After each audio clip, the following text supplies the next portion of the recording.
for everyone and anyone who's prepared to be pregnant or start a family, they really need to understand the early signs of autism and particularly how you can detect them early, even during the pregnancy. Let's say if you're pregnant or plan to get pregnant, you consult your doctors about how to have a healthy pregnancy and a healthy baby. And each one of them may give you different advices, such as take your prenatal vitamins, watch your diet, and so on and so forth. What should you really do during the pregnancy so that you could prevent or reduce the risk of having a child with autism? First of all, let's talk about prenatal vitamins. And everybody knows you need to take folic acid. Yes, it is very important, folic acid.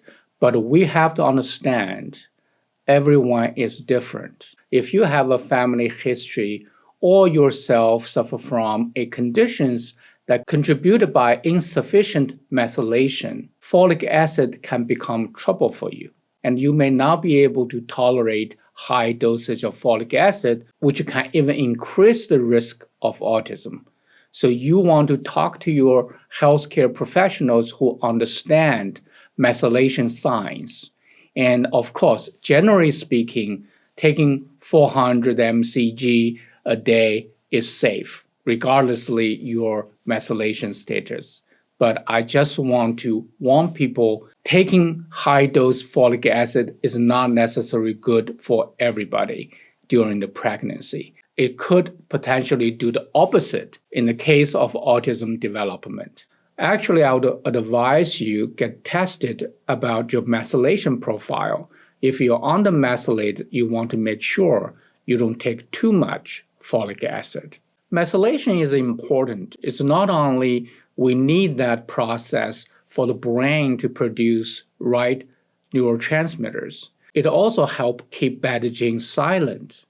Therefore, if we are not methylating enough, we might have a higher chance of develop health problems like autism and other chronic disease. And definitely you need a omega essential fatty acid, you need the good vitamin D3 and other nutrients from food. It is very important you have a balanced diet during the pregnancy. Second thing is about age of a pregnancy. There is statistic about the older age would have increased risk of having autistic kids. If you happen to be older and you need to be extra careful about your diet and your sleep, your rest, and your environment. When we talk about environment, we're talking about the air we're exposed to, electronic magnetic field, all these electronic devices we're surrounded by, and the water we are drinking and the food we're eating. Because a lot of food and water have a heavy metal in it, and you need to be careful. And the emotional stress is another factor is associated with increased risk of having autistic child. And we need to be careful about that. Autism does have a very strong genetic factors, even though genetics is not only factors. The body has ability to regulate genetic expression through, for example, methylation. The study shows we have at least two options here that we can see some association.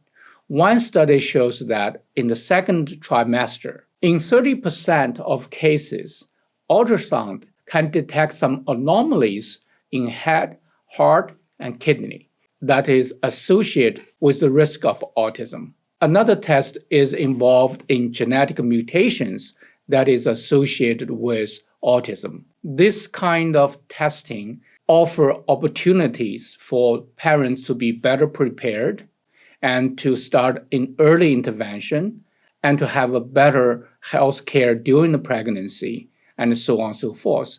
But it also generates the concern about people may want to terminate the pregnancy as a result of tests, which triggers a lot of ethical issues. For example, in Iceland, when they began to genetic testing for Down syndromes, and there's less Down syndrome kids were born. Apparently, the test results has affected people's decision to either carry the pregnancy through the full term or having abortion. Thank you for joining me today. If you find this video helpful, please do me a favor. Share it with a friend who you think might benefit from it.